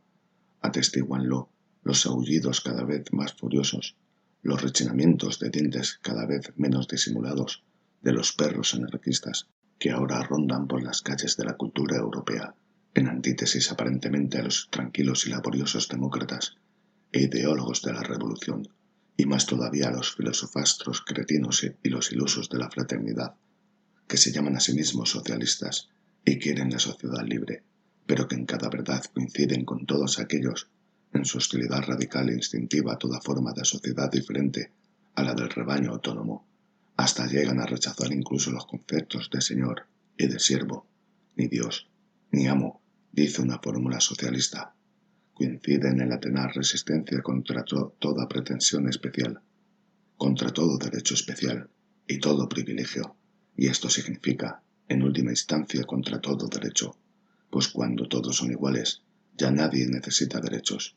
Coinciden en la desconfianza contra la justicia punitiva, como si esta fuera una violencia ejercida sobre el más débil, una injusticia frente a la necesaria consecuencia de toda sociedad anterior, pero también coinciden en la religión de la compasión, en la simpatía, con tal de que se sienta, se viva, se sufra, hasta descender al animal, hasta elevarse a Dios. La aberración de una compasión para con Dios es propia de una época democrática.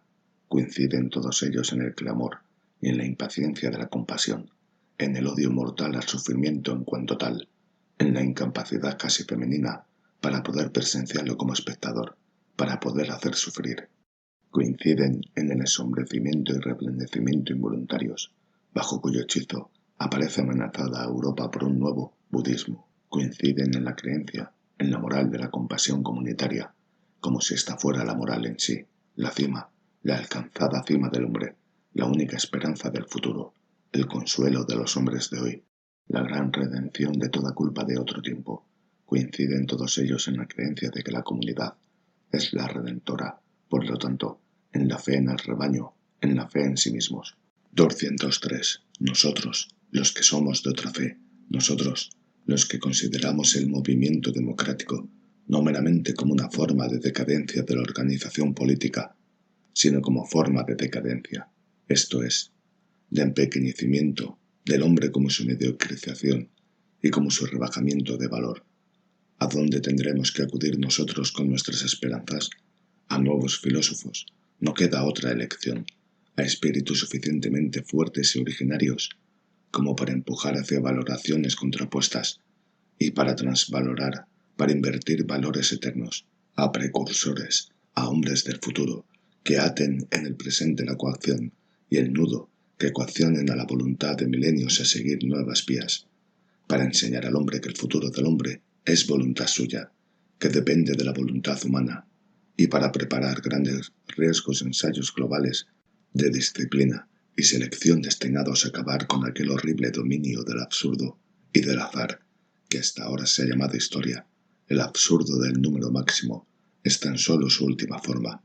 Para esto será necesaria en cierto momento una nueva especie de filósofos y de hombres de mando, cuya imagen hará que todos los espíritus ocultos, terribles y benévolos que en la tierra han existido, aparezcan sin duda pálidos y enanos. La imagen de tales jefes es la que se cierne ante nuestros ojos. Me es lícito decir con voz alta, espíritus libres, las circunstancias que en parte habría que crear y en parte habría que aprovechar para que aquellos surjan, las sendas y pruebas presumibles mediante las cuales un alma ascendería hasta una altura y poder tales que sintiese la coacción de realizar tales tareas, una transvaloración de los valores, bajo cuya presión y martillo nuevo se templaría una conciencia, se transformaría en bronce un corazón, de modo que soportase el peso de semejante responsabilidad. Por otro lado, la necesidad de tales jefes, el espantoso peligro de que puedan faltar o malograrse o degenerar. Estas son nuestras auténticas preocupaciones y ensombrecimientos. ¿Lo sabéis, espíritus libres? Estos son los pensamientos y borrascas pesados y lejanos que atraviesan el cielo de nuestra vida. Existen pocos dolores tan agudos como el haber visto, el haber adivinado, El haber sentido alguna vez como un hombre extraordinario se apartaba de su senda y degeneraba, pero quien posee los raros ojos que permiten ver el peligro global de que el hombre mismo degenere, quien, como nosotros, ha conocido la monstruosa ferocidad que hasta ahora ha jugado su juego en lo que se respecta al futuro del hombre, un juego en el que no intervenía ninguna mano y ni siquiera un dedo de Dios, quien adivina la fatalidad que se oculta en la idiota inocuidad y credulidad de las ideas modernas, y más todavía en toda la moral cristiano-europea. Ese padece una ansiedad con la que ninguna otra es comparable. Él abarca, en efecto, de una sola mirada todo aquello que, con una favorable concentración e incremento de fuerzas y de tareas, podría sacarse del hombre mediante su selección. Él sabe, con todo el saber de su conciencia, como el hombre no está aún agotado para las posibilidades máximas, y con cuánta frecuencia el tipo de hombre se ha encontrado ya frente a decisiones misteriosas y frente a nuevos caminos, y sabe más todavía, por su dolorísimo recuerdo, contra qué cosas miserables ha chocado hasta ahora de ordinario un ser de rango supremo en su evolución, naufragando, rompiéndose, deshaciéndose, hundiéndose, volviéndose miserable. La degeneración global del hombre, hasta rebajarse aquello que hoy les parece a los cretinos y majaderos socialistas, su hombre del futuro, su ideal, esa degeneración y empequeñecimiento del hombre en completo animal del rebaño, o como ellos dicen, en nombre de la sociedad libre, esa animalización del hombre, hasta convertirse en animal enano, dotado de igualdad de derechos y exigencias son posibles. No hay duda, quien ha pensado alguna vez hasta el final, esa posibilidad conoce una náusea más que los demás hombres, y tal vez también una nueva tarea. Sección sexta. Nosotros, los doctos. 204. A riesgo de que el moralizar manifieste ser también aquí lo que siempre ha sido, a saber, un intrépido mostrar las propias llagas. Según Balzac, yo me atrevería a oponerme a un indebido y pernicioso desplazamiento de rango que hoy, de manera completamente inadvertida, y como con la mejor conciencia, amenaza con establecerse entre la ciencia y la filosofía. Quiero decir que, partiendo de nuestra experiencia significa siempre, según me parece a mí, mala experiencia, hemos de tener derecho a intervenir en la discusión sobre esa elevada cuestión de rango, para no hablar como hablan del color los ciegos, o como hablan contra la ciencia las mujeres y los artistas. Ay, esa perversa ciencia. Suspiran el instinto y el pudor de las mujeres y de los artistas. Ella averigua siempre lo que hay detrás de las cosas, la declaración de independencia del hombre científico, su emancipación de la filosofía, constituye una de las repercusiones más sutiles del orden y desorden democráticos. Por todas partes la autoglorificación y autoexaltación del docto encuéntrase hoy en pleno florecimiento y en su mejor primavera, con lo cual no queremos decir que en este caso la alabanza de sí mismo huela de modo agradable. Nada de dueños, eso es lo que quiere también aquel instinto del hombre plebeyo. Y después de que la ciencia se ha liberado, con el más feliz éxito de la teología, de la cual fue sierva durante mucho tiempo, aspira ahora con completa altanería e insensatez a dictar leyes a la filosofía y a representar ella por su parte el papel de señor, que digo, de filósofo, mi memoria de un hombre científico, permítaseme decirlo, rebosa de las ingenuidades basadas en la soberbia que sobre la filosofía y los filósofos he oído decir a los jóvenes investigadores de la naturaleza y a los viejos médicos, para no hablar de los más cultos y más engreídos de todos los doctos, los filólogos y pedagogos, que son ambas cosas por profesión. Unas veces era el especialista y mozo de esquina el que instintivamente se ponía en guardia contra las tareas y capacidades sintéticas, otras el trabajador diligente, el que había percibido un olor de ocio y de aristocrática exuberancia en la economía psíquica del filósofo, y que por ello se sentía menoscabado y empequeñecido. Otras veces era ese daltonismo del hombre utilitario que no ve en la filosofía más que una serie de sistemas refutados y un lujo derrochador que a nadie aprovecha. Otras, lo que resaltaba era el miedo a una mística disfrazada y a una rectificación de las fronteras del conocer. A veces era la desestimación de algunas filosofías la que se había generado arbitrariamente convirtiéndose en desestimación de la filosofía misma. Con muchísima frecuencia, en fin, encontré en jóvenes doctos, detrás del soberbio menosprecio de la filosofía, la perversa repercusión de un filósofo, el cual se le había negado ciertamente obediencia en conjunto, pero sin haber escapado al hechizo de sus despreciativas valoraciones de otros filósofos, lo que tenía como resultado una disposición global de ánimo opuesta a toda filosofía. Tal me parece ser, por ejemplo, la repercusión de Schopenhauer sobre la Alemania más reciente, con su poco inteligente furia contra Hegel. Ha conseguido que la última generación entera de alemanes se separe de la conexión con la cultura alemana, cultura que ve en sopesadas todas las cosas, ha representado una cima y una sutileza adivinatoria del sentido histórico. Pero Schopenhauer mismo era, justo en este punto tan pobre, tan poco receptivo, tan poco alemán, que llegaba a la genialidad. Hablando en general, ¿acaso haya sido principalmente el humano, demasiado humano? En suma, la miseria misma de los filósofos recientes, lo que de modo más radical haya dañado al respecto a la filosofía y haya abierto las puertas al instinto del hombre y de la plebe. Confesémonos, pues, hasta qué punto le falta a nuestro mundo moderno la especie entera de los Heráclitos, Platones, Empédocles y como se hayan llamado todos esos regios y magníficos eremitas del espíritu, y con cuánta razón a la vista de los representantes de la filosofía, que hoy, gracias a la moda, están tanto por encima como por debajo. En Alemania, por ejemplo, los dos leones de Berlín, el anarquista Eugene Düring y el amalgamista Eduard von Hartmann.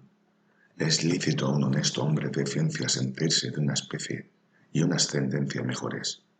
Es en especial el espectáculo de esos filósofos, del revoltijo que asimismo se denominan filósofos de la realidad o positivistas, lo que consigue introducir una peligrosa desconfianza en el alma de un docto joven, ambicioso. Estos son, en efecto, en el mejor de los casos, doctos y especialistas.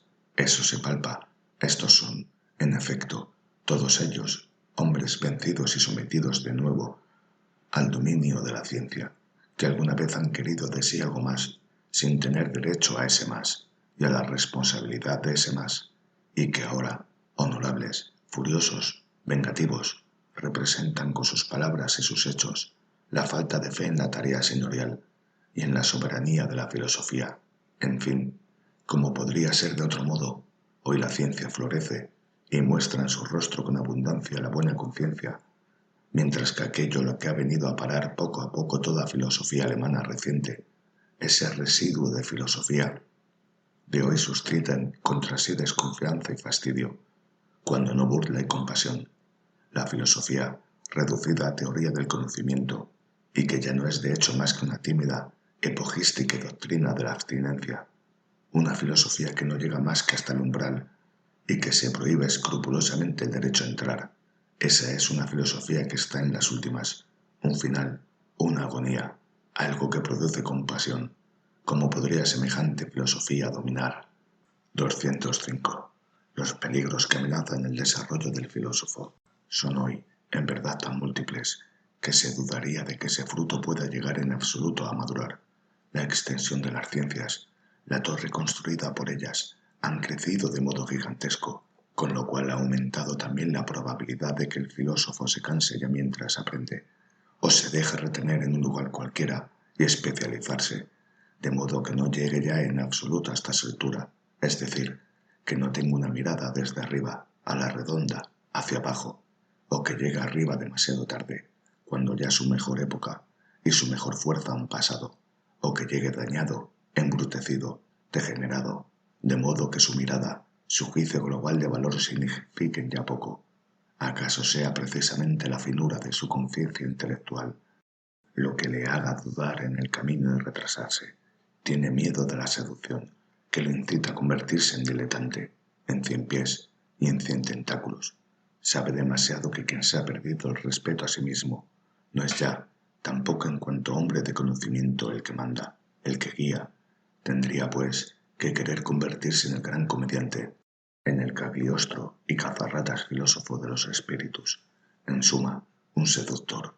Esta es, en última instancia, una cuestión de conciencia, a la cual se añade, para redoblar todavía más la dificultad del filósofo, que éste se exige a sí mismo dar un juicio, un sí o un no, no sobre las ciencias, sino sobre la vida y el valor de la vida, que le cuesta aprender a creer que él tenga derecho incluso deber de pronunciar ese juicio, y que sólo partiendo de las vivencias más extensas, acaso las más perturbadoras, las más destructoras, y a menudo vacilando, dudando, enmudeciendo, es como él tiene que buscar su camino hacia ese juicio y esa creencia.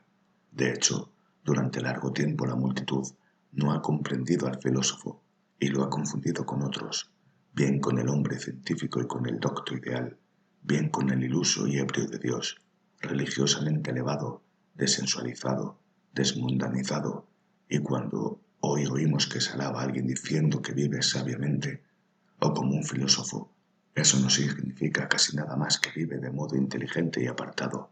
Sabiduría. A la plebe le parece la sabiduría una especie de huida, un medio y artificio para escapar bien a un mal juego, pero el filósofo verdadero no nos parece así a nosotros, amigos míos. Vive de manera no filosófica y no sabia, sobre todo de manera no inteligente, y siente el peso y deber de 100 tentativas y tentaciones de la vida. Se arriesga a sí mismo constantemente, juega el juego malo. 206. En relación con un genio, es decir, con un ser que o bien fecunda a otro, o bien da luz a él, tomadas ambas expresiones en su máxima extensión, el docto.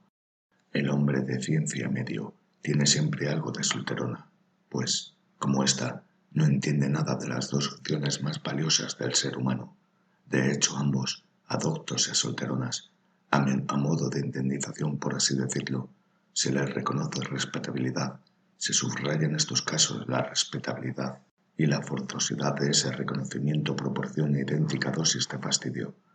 Miremos las cosas con más detalle. ¿Qué es el hombre científico? Por lo pronto, una especie no aristocrática de hombre, con las virtudes de una especie no aristocrática de hombre, es decir, no dominante, no autoritaria y tampoco contenta de sí mismo.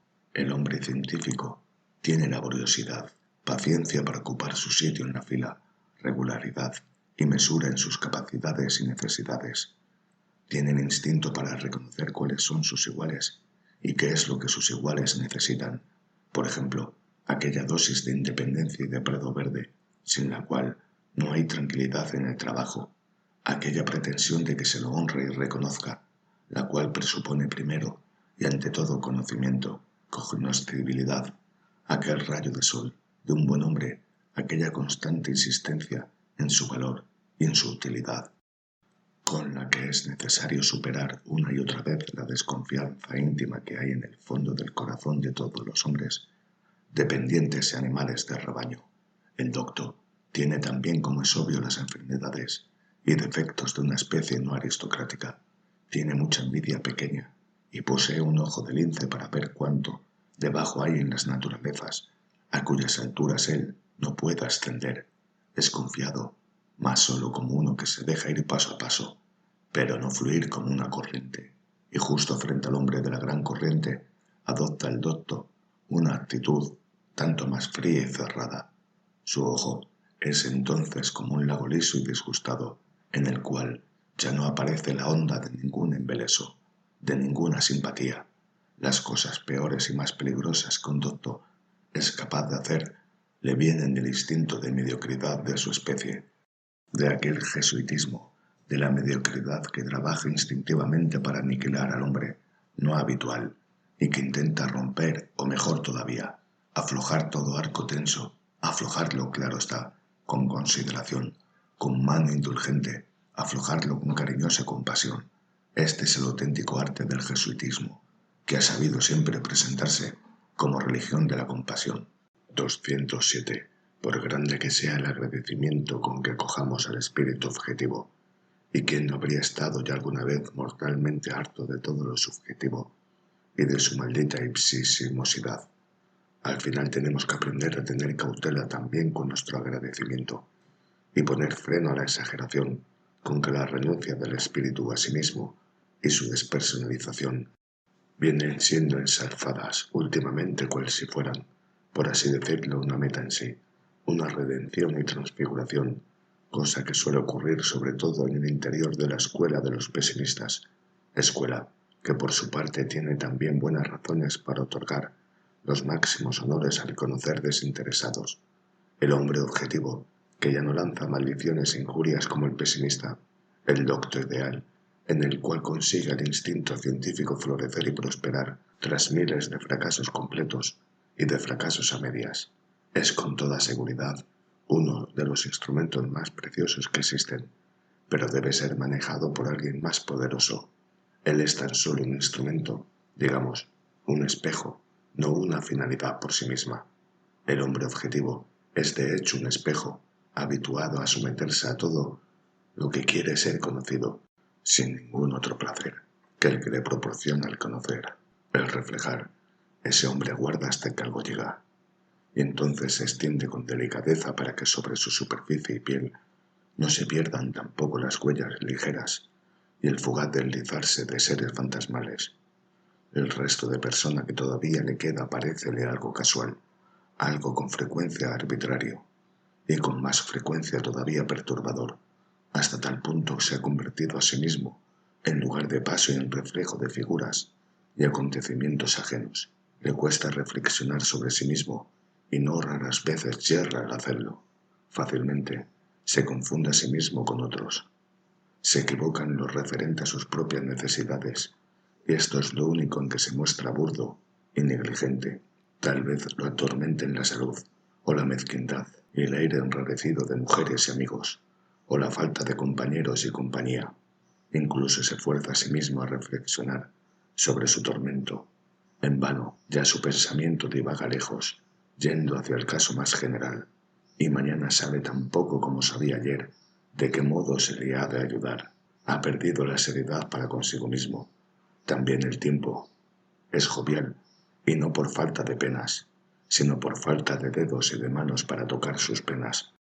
La condescendencia habitual con toda cosa y acontecimiento, la alegre imparcial hospitalidad con que acoge todo lo que choca con él, su especie de inconsiderada benevolencia, de peligrosa despreocupación por el sí y el no. Ay, se dan bastantes casos en que tiene que espiar esas virtudes suyas, y en cuanto ser humano, conviértese con demasiada facilidad en el residuo inútil de esas virtudes. Si quiere, del amor y odio, quiero decir amor y odio, tal como lo entienden Dios, la mujer y el animal. Él hará lo que puede y dará lo que pueda, pero no debemos extrañarnos de que no sea mucho, de que justo en esto se muestre inauténtico, frágil, equívoco y podrido. Su amor es querido, su odio es artificial, y más bien una exhibición, una pequeña vanidad y exageración. En efecto, él es auténtico nada más que en la medida en que le es lícito ser objetivo. Únicamente en su jovial totalismo continúa siendo naturaleza innatural. Su alma reflectante y que eternamente está alisándose, no sabe ya afirmar, no sabe ya negar, no da órdenes, tampoco destruye. Yo no desprecio casi nada, dice con Leibniz. No se pase por alto ni se infravalore el casi. Tampoco es un hombre modelo, no va delante de nadie, ni detrás de nadie. Se sitúa en general demasiado lejos como para tener motivo de tomar partido entre el bien y el mal, al confundirlo durante tanto tiempo con el filósofo, con el cesario disciplinador y violentador de la cultura. Se le han otorgado honores demasiado elevados y se ha dejado de ver lo más esencial que hay en él.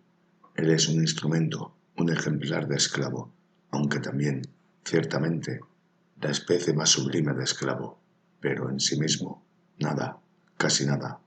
El hombre objetivo es un instrumento de medida y una obra maestra de espejo, precioso, fácil de romper y de empañar, al que se debe tratar con cuidado y honrar, pero es una meta, un resultado y elevación, un hombre complementario en el cual se justifica la restante existencia. No es una conclusión, y menos todavía es un comienzo, una procreación y causa primera. No es algo rudo, poderoso, plantado en sí mismo, que quiere ser Señor. Antes bien, es solo un delicado, hinchado, fino, móvil recipiente formal, que tiene que aguardar a un contenido y a una sustancia cualesquiera para configurarse a sí mismo de acuerdo con ellos. De ordinario es un hombre sin contenido ni sustancia, un hombre en sí mismo. En consecuencia, tampoco es una cosa para mujeres. Dicho sea entre paréntesis. 208. Cuando un filósofo da a entender, hoy que él no es escéptico, yo espero que se haya percibido eso en la descripción que acabo de hacer del espíritu objetivo. Todo el mundo oye eso con disgusto, se lo examina con cierto recelo, se querría preguntarle y preguntarle muchas cosas, incluso entre los oyentes medrosos, que ahora existen en gran cantidad, se le califica desde ese momento de peligroso. Les parece como si, en el repudio del escepticismo por parte de aquel, ellos escuchasen desde lejos un ruido malvado y amenazador, como si en alguna parte se estuvieran ensayando una nueva sustancia explosiva, una dinamita del espíritu, quizá una anilina rusa recién descubierta, un pesimismo de buena voluntad, que no se limita a decir no, a querer no, sino, cosa horrible de pensar, a hacer no, contra esa especie de buena voluntad, una voluntad de negación real y efectiva de la vida. No hay hoy, según es reconocido por todos, mejor somnífero y calmante que el escepticismo, que la suave, amable, tranquilizante adormidera del escepticismo. Y el propio Hamlet es recetado hoy por los médicos de la época como un medicamento contra el espíritu y sus rumores subterráneos. ¿Es que no tenemos ya enteramente llenos los oídos de rumores perversos?, dice el escéptico, presentándose como amigo de la tranquilidad y casi como una especie de policía de seguridad. Ese no subterráneo es horrible. Callaos por fin, topos pesimistas. En efecto, el escéptico, esa criatura delicada, se horroriza con demasiada facilidad.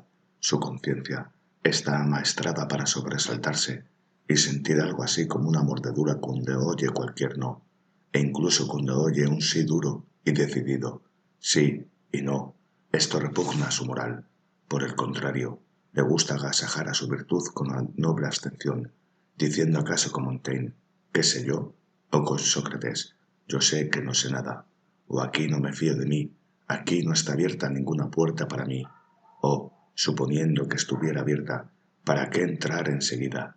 O, ¿de qué sirven todas las hipótesis apresuradas? No hacer hipótesis podría fácilmente formar parte del buen gusto. ¿Es que tenéis que enderezar inmediatamente lo torcido? ¿Que tapar todo agujero con una estopa cualquiera? ¿No tiene esto su tiempo? ¿No tiene tiempo el tiempo? Oh, muchachos del diablo, ¿no podéis aguardar en modo alguno? También lo incierto tiene sus atractivos. También la esfinge es una Circe.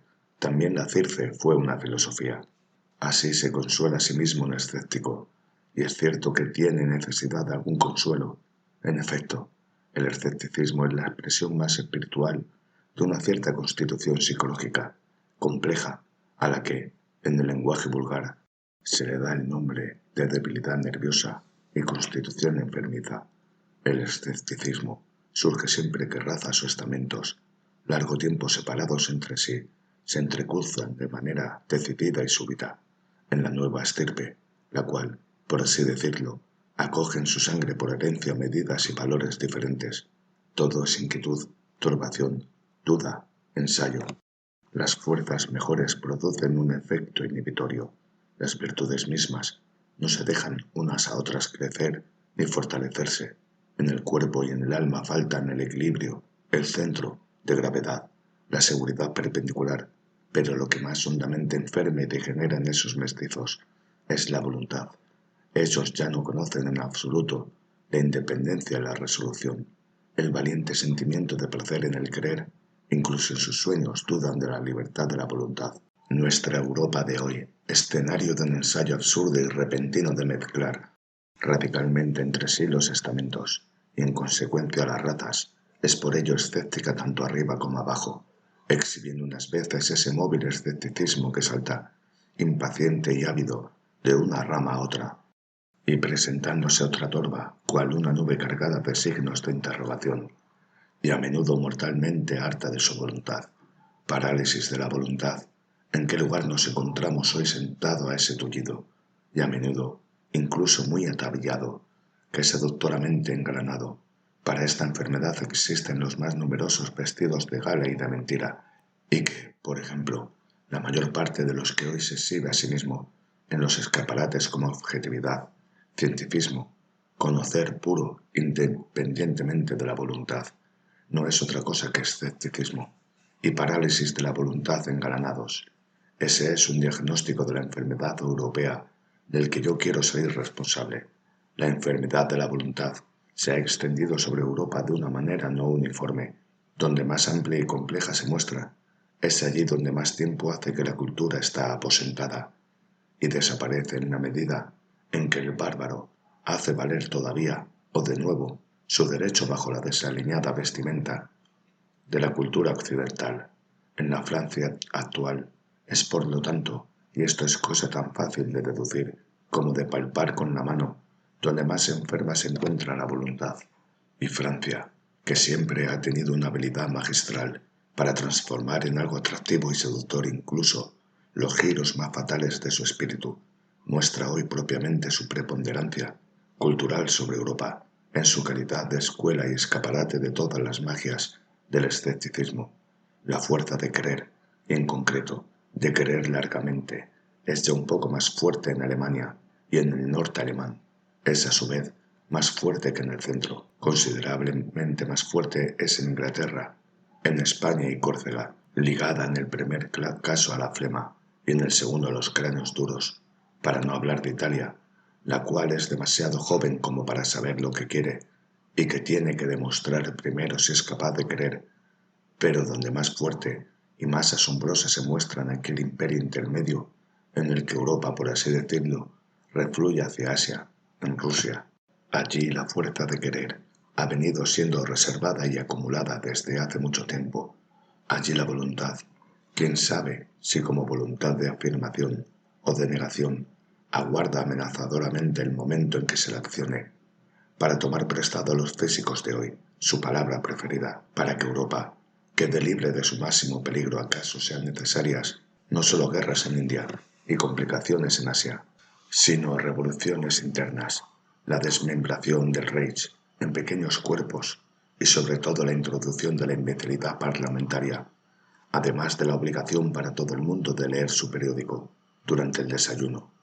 Yo no digo esto porque lo desee, antes bien, yo desearía lo contrario, quiero decir, un aumento tal de la amenaza representada por Rusia que Europa tuviera que decidirse a volver amenazadora en esa misma medida, esto es, a adquirir una voluntad única mediante el instrumento de una nueva casta que dominase sobre Europa, a adquirir una voluntad propia prolongada terrible, que pudiera proponerse metas para milenios, para que por fin acabasen tanto la comedia, que ha durado demasiado de su división en pequeños estados, como sus velidades dinásticas y democráticas.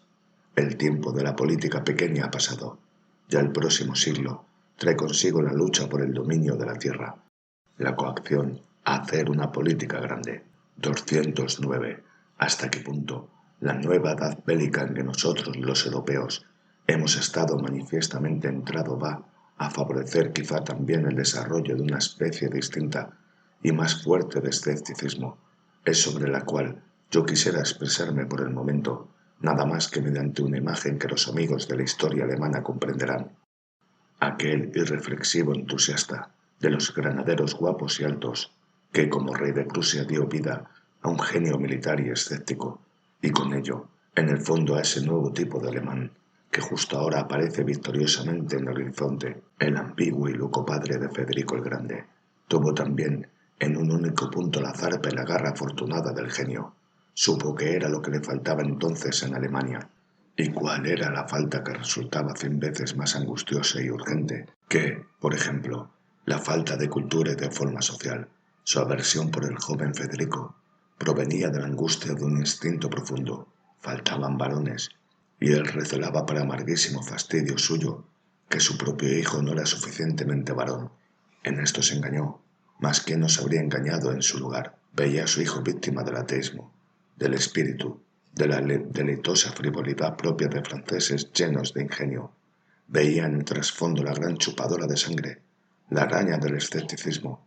Sospechaba la incura miseria de un corazón que ya no es bastante fuerte ni para el bien ni para el mal, de una voluntad rota que ya no da órdenes, que ya no puede dar órdenes, pero entre tanto se desarrolló en su hijo aquella especie nueva, más peligrosa y más dura de escepticismo, quién sabe hasta qué punto favorecida precisamente por el odio del padre y por la gélida melancolía de una voluntad que se había hecho solitaria, el escepticismo de la virilidad temeraria, que está estrechamente emparentado con el genio para la guerra y para la conquista y que hizo su primera entrada en Alemania bajo la figura del gran Federico. Este escepticismo desprecia y sin embargo atrae hacia sí, socava y se posesiona, no cree, pero no se pierde en eso. Otorga al espíritu una libertad peligrosa, pero al corazón lo sujeta con rigor. Es la forma alemana del escepticismo, que en forma de un fredericanismo prolongado y elevado hasta lo más espiritual, ha tenido sometida durante largo tiempo a Europa bajo el dominio del espíritu alemán y de su desconfianza crítica e histórica. Gracias al indomable, fuerte y tenaz carácter viril de los grandes filólogos y críticos de la historia alemanes, los cuales, si se los mira bien, fueron todos ellos también artistas de la destrucción y de la disgregación, se estableció poco a poco, pese a todo el romanticismo en música y en filosofía, un nuevo concepto del espíritu alemán, en el que destacaba decisivamente la tendencia al escepticismo viril, bien por ejemplo como intrepidez de la mirada, bien como valentía y dureza de la mano al descomponer cosas, bien como tenaz voluntad de emprender peligrosos viajes de descubrimiento, espiritualizadas expediciones al Polo Norte, bajo cielos desolados y peligrosos. Sin duda, está bien justificado el que hombres humanitarios de sangre fría, superficiales, se santigüen precisamente ante ese espíritu fatalista, irónico, mefistofélico. Lo denomina, no sin estremecimientos, Michelet.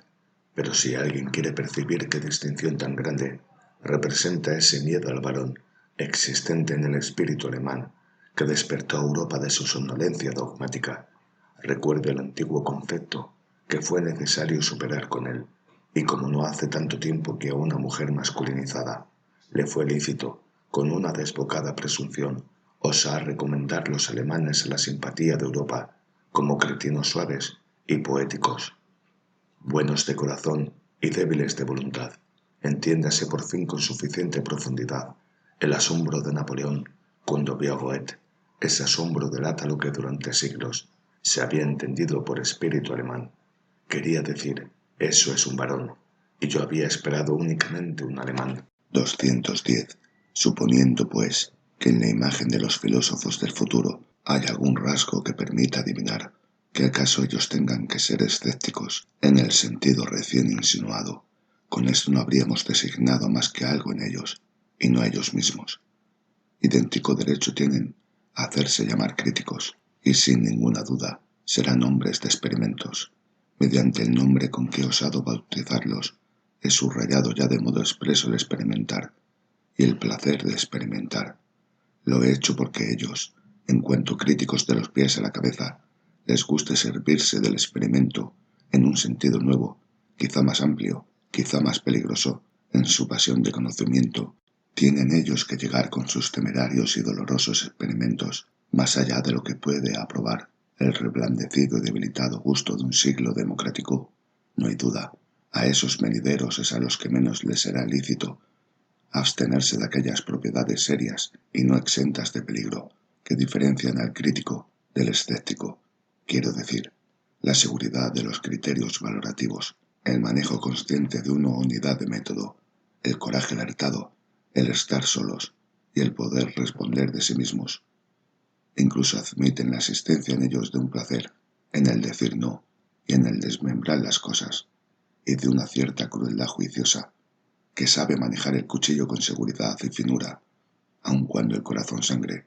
Serán más duros, y quizá no solo siempre consigo mismos, de lo que las personas humanitarias desearían. No establecerán relaciones con la verdad para que ésta les agrade, o los eleve, o los entusiasme. Antes bien, será parca su fe en que precisamente la verdad comporta tales placeres para el sentimiento. Sonreirán esos espíritus rigurosos cuando alguien diga entre ellos: ese pensamiento me levanta. ¿Cómo no iba a ser él ¿Verdadero? ¿O esa obra me encanta? ¿Cómo no iba a ser ella hermosa? ¿O ese artista me engrandece? ¿Cómo no iba a ser el grande? ¿Acaso tengan preparada no solo una sonrisa, sino una auténtica náusea frente a todo lo que de ese modo sea iluso, idealista, hermafrodita, y quien supera seguirlos hasta las cámaras ocultas de su corazón? Difícilmente encontraría allí el propósito de conciliar los sentimientos cristianos con el gusto antiguo, y no digamos con el parlamentarismo moderno, propósito conciliador, que en nuestro muy inseguro y por consiguiente muy conciliador siglo se encontrará incluso entre los filósofos. Esos filósofos del futuro se exigirán a sí mismos no solo una disciplina crítica y todos los hábitos que conducen a la limpieza y al rigor en los asuntos del espíritu, les será lícito exhibirse a sí mismos como su especie de ornamento.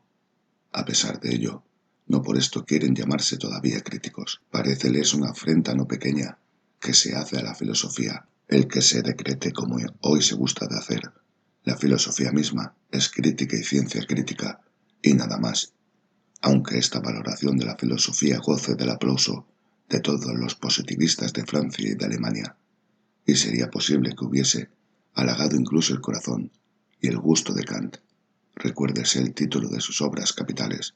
Nuestros filósofos dirán a pesar de eso, los críticos son instrumentos del filósofo, y precisamente por eso, porque son instrumentos, no son aún ni de lejos filósofos. También el gran chino de Königsberg era únicamente un gran crítico. 211.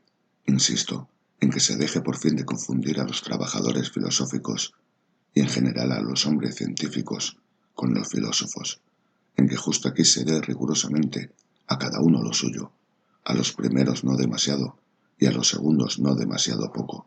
¿Acaso para la educación del verdadero filósofo se necesite que él mismo haya estado alguna vez también en todos esos niveles en los que permanece, en los que tiene que permanecer sus servidores, los trabajadores científicos de la filosofía? Él mismo tiene que haber sido tal vez crítico y escéptico, y dogmático e historiador, y además poeta y coleccionista, y viajero y adivinador de enigmas, y moralista, y vidente, y espíritu libre, y casi todas las cosas, a fin de recorrer el círculo entero de los valores y de los sentimientos valorativos del hombre, y a fin de poder mirar con muchos ojos y conciencias, desde la altura hacia toda la lejanía, desde la profundidad hacia toda altura, desde el rincón hacia toda amplitud. Pero todas estas cosas son únicamente condiciones previas de su tarea. La tarea misma quiere algo distinto, exige que él cree valores. Aquellos trabajadores filosóficos modelados, según el noble patrón de Kant y de Hegel, tienen que establecer y que reducir a fórmulas cualquier gran hecho efectivo de valoraciones, es decir, de anteriores posiciones de valor, creaciones de valor que llegaron a ser dominantes y que durante algún tiempo fueron llamados verdades, bien en el reino de lo lógico, bien en el de lo político-moral, bien en el artístico. A estos investigadores les incumbe el volver aprehensible, manejable, dominable con la mirada, dominable con el pensamiento. Todo lo que hasta ahora ha ocurrido y ha sido objeto de aprecio, el acortar todo lo largo, el acortar incluso el tiempo mismo, y el sojuzgar el pasado entero, inmensa y maravillosa tarea en servir a la cual pueden sentirse satisfechos con seguridad, todo orgullo sutil, toda voluntad tenaz. Pero los auténticos filósofos son hombres que dan órdenes y legislan, dicen, así debe ser, son ellos los que determinan el hacia dónde y el para qué del ser humano, disponiendo aquí del trabajo previo de todos los trabajadores filosóficos, de todos los juzgadores del pasado. Ellos extienden su mano creadora hacia el futuro, y todo lo que es y ha sido conviértese para ellos en medio, en instrumento, en martillo. Su conocer es crear, su crear es legislar, su voluntad de verdad es voluntad de poder. ¿Existen hoy tales filósofos? ¿Han existido ya tales filósofos? ¿No tienen que existir tales filósofos? 212. Va apareciéndome cada vez más que el filósofo, en cuanto es un hombre necesario del mañana y del pasado mañana, se ha encontrado y ha tenido que encontrarse siempre en contradicción con su hoy. Su enemigo ha sido siempre el ideal de hoy. Hasta ahora, todos esos extraordinarios promotores del hombre, a los que se da el nombre de filósofos, y que raras veces se han sentido a sí mismos como amigos de la sabiduría, sino más bien como necios desagradables y como peligrosos signos de interrogación, han encontrado su tarea, su dura, involuntaria, inevitable tarea, pero finalmente la grandeza de su tarea, en ser la conciencia malvada de su tiempo, al poner su cuchillo para viviseccionarlo precisamente sobre el pecho de las virtudes de su tiempo, delataban cuál era su secreto: conocer una nueva grandeza del hombre, un nuevo y no recorrido camino hacia su engrandecimiento. Siempre han puesto al descubierto cuánta hipocresía, espíritu de comodidad, dejarse ir y dejarse caer, cuánta mentira yace oculta bajo los tipos más venerados de la moralidad contemporánea, cuánta virtud estaba anticuada. Siempre dijeron: nosotros tenemos que ir allá, allá fuera, donde hoy vosotros menos os sentís como en vuestra casa, a la vista de un mundo de ideas modernas, el cual confinaría cada uno a un rincón y especialidad. Un filósofo, en el caso de que hoy pueda haber filósofos, se vería forzado a situar la grandeza del hombre, el concepto grandeza, precisamente en su amplitud y multiplicidad, en su totalidad en muchos casos. Incluso determinaría el valor y el rango por el número y diversidad de cosas que uno solo pudiera soportar y tomar sobre sí, por la amplitud que uno solo pudiera dar a su responsabilidad. Hoy el gusto de la época y la virtud de la época debilitan y enflaquecen la voluntad. Nada está tan en armonía con la época como la debilidad de la voluntad. Por lo tanto, en el ideal del filósofo tienen que formar parte del concepto de grandeza justo la fortaleza de la voluntad, justo la dureza y capacidad para adoptar resoluciones largas, con el mismo derecho con que la doctrina opuesta, y el ideal de una humanidad idiota, abnegada, humilde, desinteresada, serían adecuados a una época opuesta, a una época que, como el siglo XVI, sufriese a causa de su acumulada energía de voluntad y a causa de las aguas y mareas totalmente salvajes del egoísmo en la época de Sócrates, entre hombres de instinto fatigado, entre viejos atenienses conservadores que se dejaban ir hacia la felicidad, según ellos decían, hacia el placer, según ellos obraban, y que, al hacerlo, continuaban empleando las antiguas espléndidas palabras, a las cuales no les daba derecho alguno su vida, desde hacía mucho tiempo, quizá fuese necesaria para la grandeza del alma, la ironía, aquella maliciosa ironía socrática del viejo, médico y plebeyo, que se ajaba sin misericordia tanto su propia carne como la carne y el corazón del aristócrata, con una mirada que decía bastante inteligiblemente: no os disfracéis delante de mí, aquí somos iguales. Hoy, a la inversa, cuando en Europa es el animal de rebaño el único que recibe y que reparte honores, cuando la igualdad de derechos podría transformarse con demasiada facilidad en la igualdad, en la injusticia, yo quiero decir, combatiendo conjuntamente todo lo raro, extraño, privilegiado del hombre superior, del deber superior, de la responsabilidad superior, de la plenitud de poder y el dominio superiores, que hoy el ser aristócrata, el querer ser para sí, el poder ser distinto, el estar solo y el tener que vivir por sí mismo fuera parte del concepto de grandeza, y el filósofo delatará algo de su propio ideal.